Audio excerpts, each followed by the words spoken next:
Before Once Upon a Time transported fairy tale characters to modern day, ABC's forgotten sitcom The Charmings did it first with Disney drama, a recasting scandal, an Oscar-nominated Magic Mirror, and one episode so controversial it never aired in America.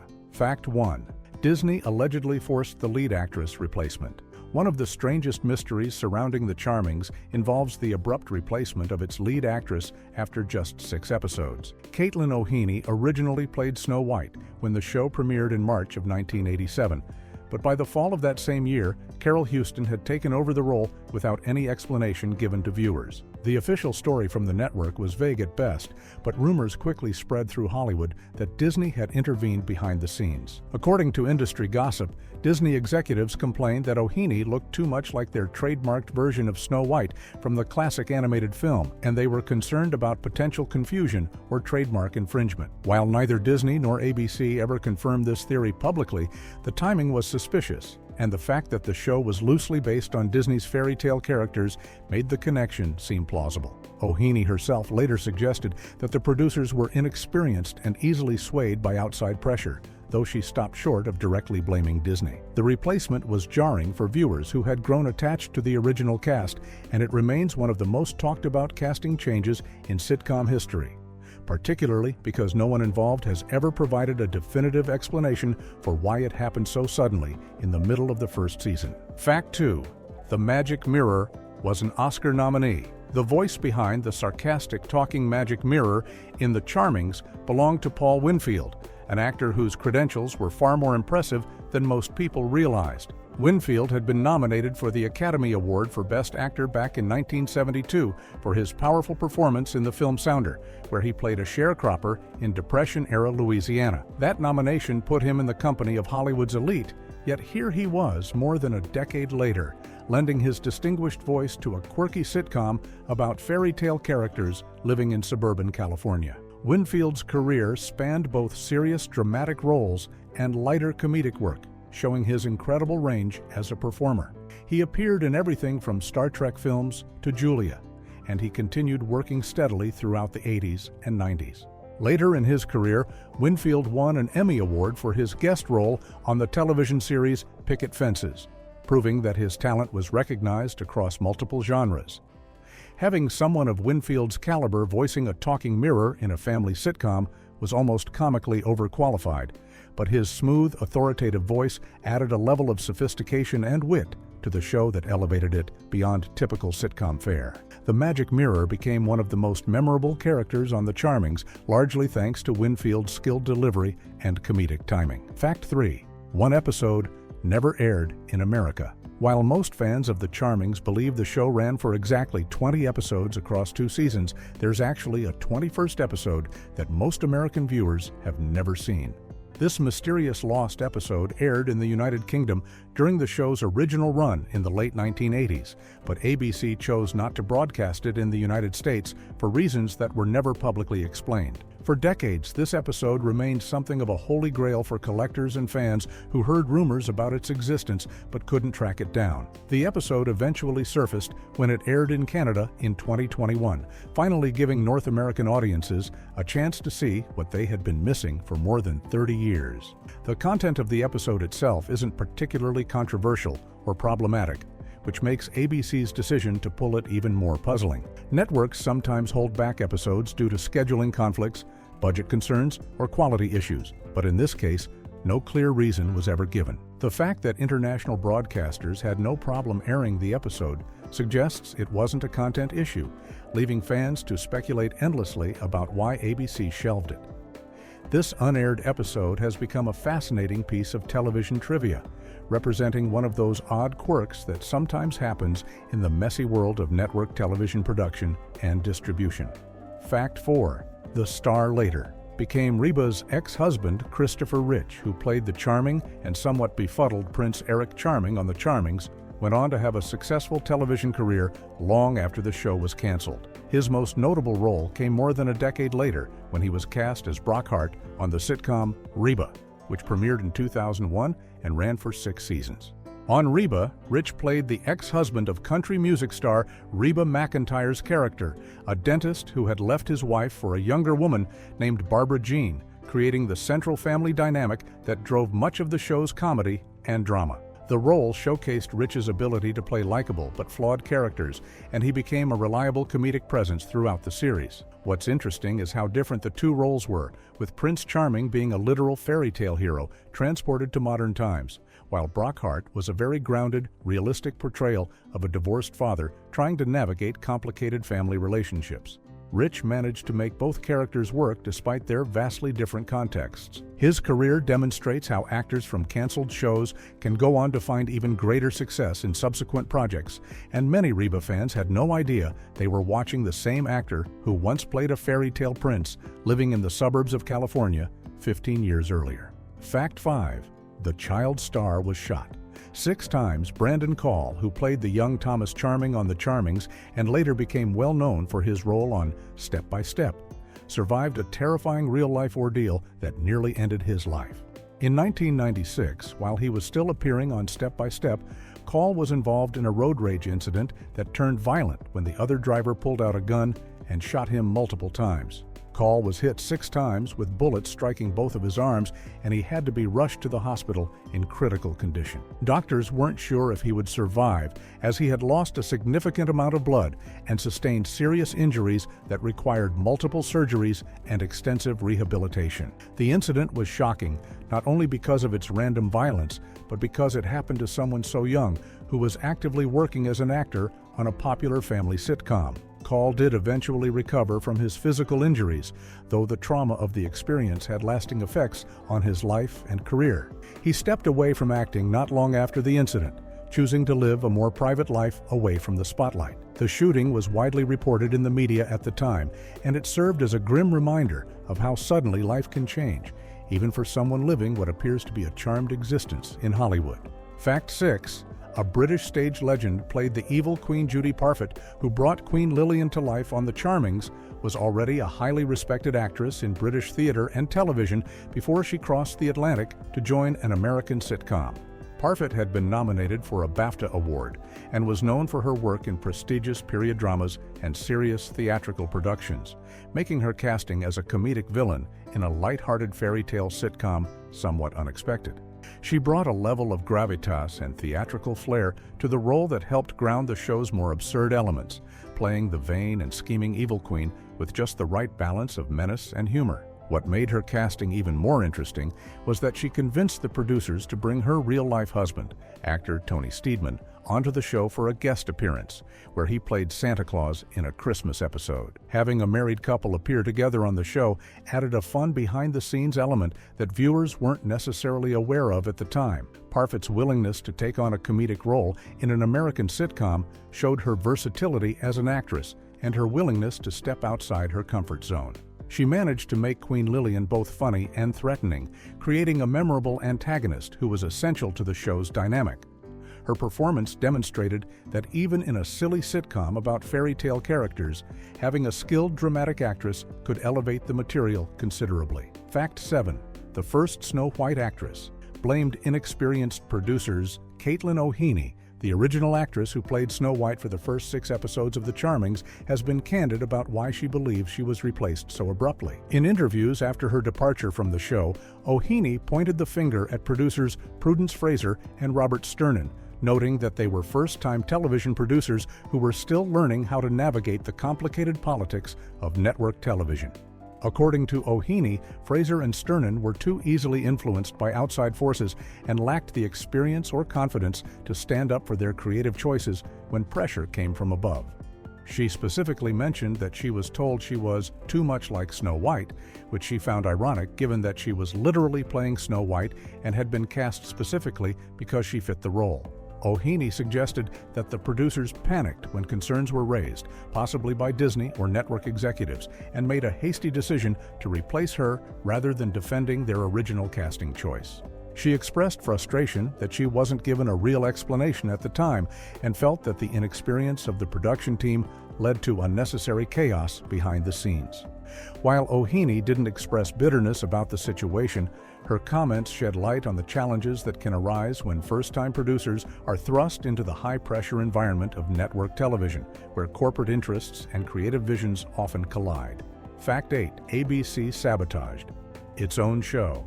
The Charmings actually had a reasonably successful first season when it aired on Friday nights in 1987, finding a comfortable audience in a less competitive time slot where family-friendly comedies could thrive.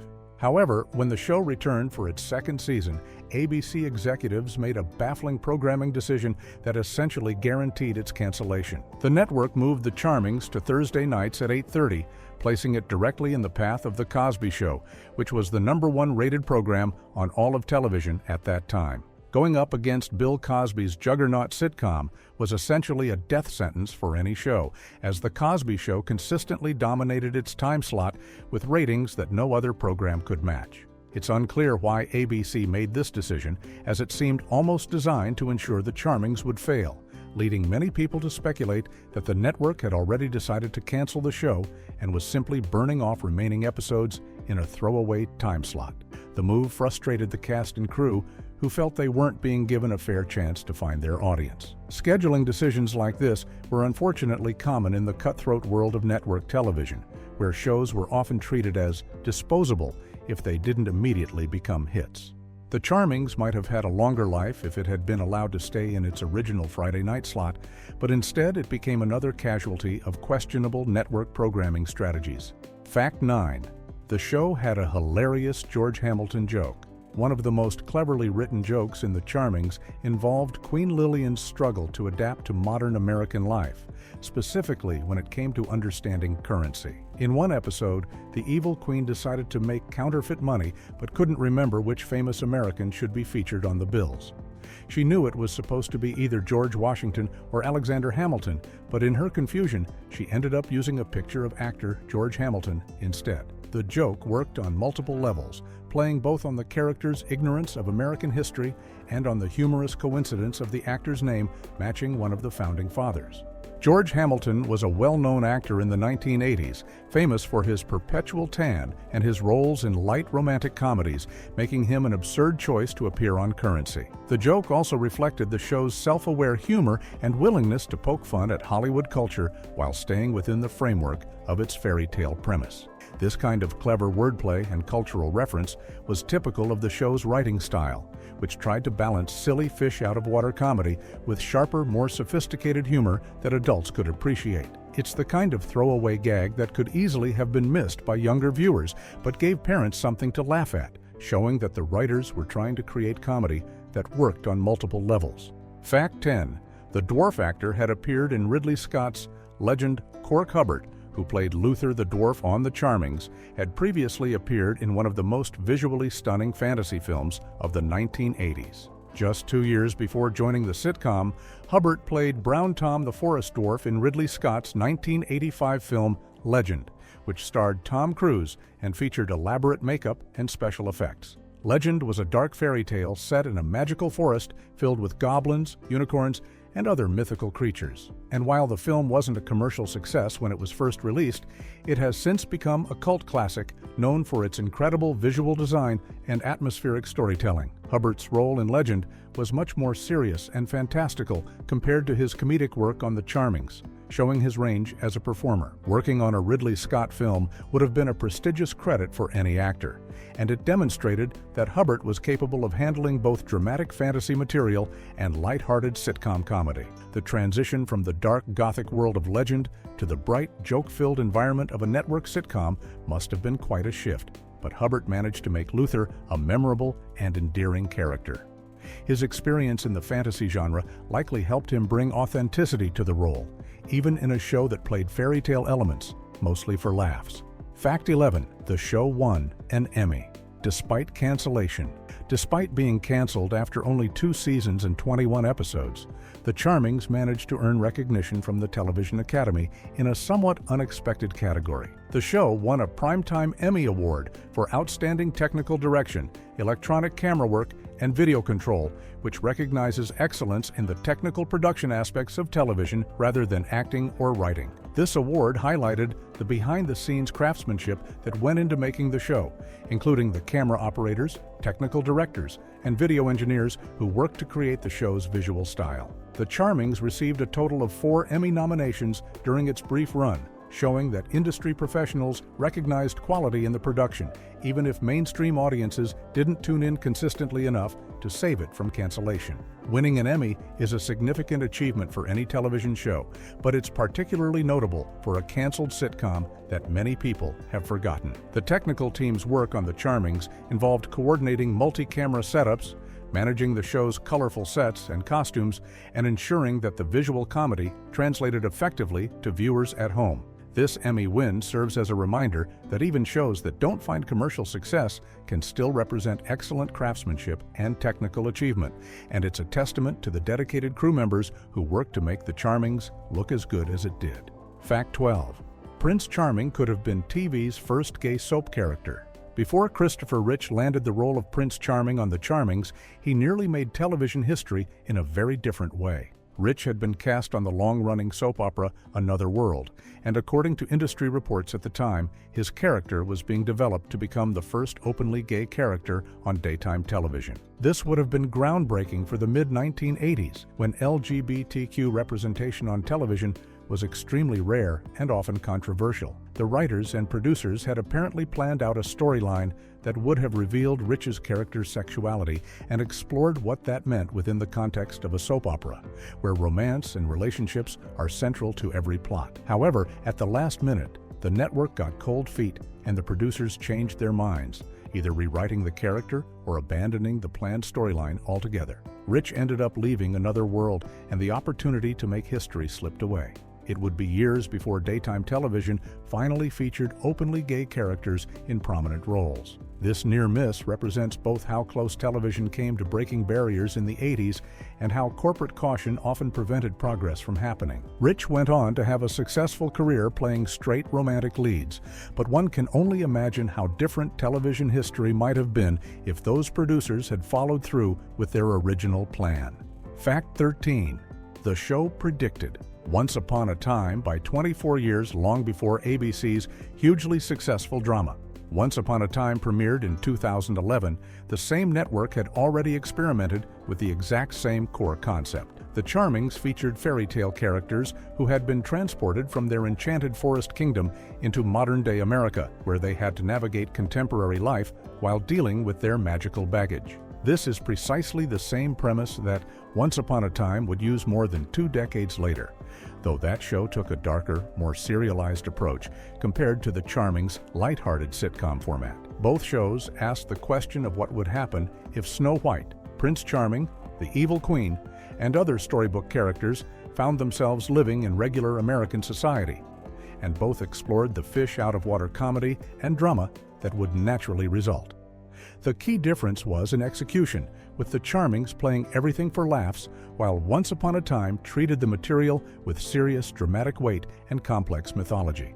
It's ironic that ABC, which canceled The Charmings after just 2 seasons, would eventually find massive success with essentially the same concept when they tried again with Once Upon a Time. The later show ran for 7 seasons and became a cultural phenomenon, spawning merchandise, conventions, and a devoted fan base. While The Charmings is mostly forgotten today, it deserves credit for being ahead of its time and proving that fairy tale characters in the modern world could work as a television concept, even if it took another network try to get it right. Fact 14. They slept for exactly 1,000 years. The opening narration of The Charmings provided specific details about how long Snow White, Prince Charming, and their family had been under the sleeping spell before waking up in 1980s California. According to the show, they had been asleep for exactly 1,000 years, which means their original fairy tale lives took place around 987 AD, right in the middle of the medieval period.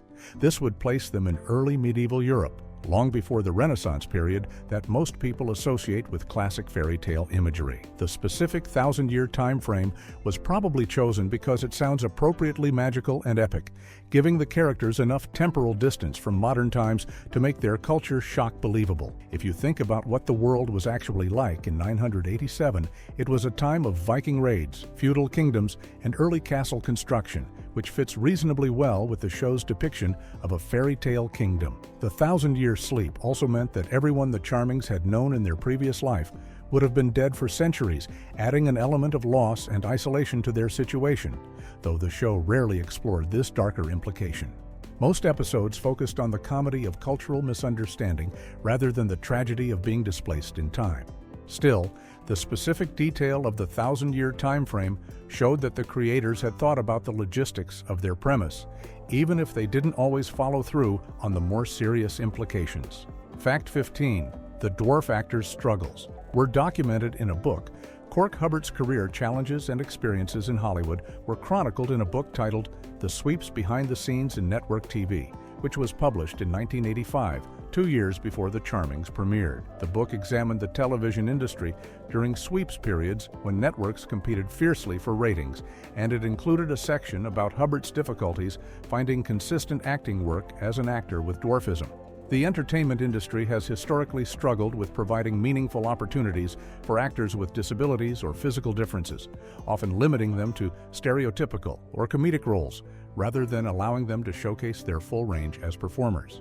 Hubbart's inclusion in the book highlighted these systemic challenges and gave readers insight into what it was like to navigate Hollywood when you didn't fit conventional casting expectations. Getting cast as Luther on The Charmings would have been a significant opportunity for Hubbart, as it gave him a regular role on a network sitcom where he could demonstrate his comedic abilities. The fact that his struggles were documented in a book that came out before the show premiered adds an interesting layer to his casting, suggesting that producers may have been aware of the challenges he faced and saw The Charmings as an opportunity to provide more representation. Hubbart's story reflects broader issues in the entertainment industry about diversity and inclusion that continue to be relevant today.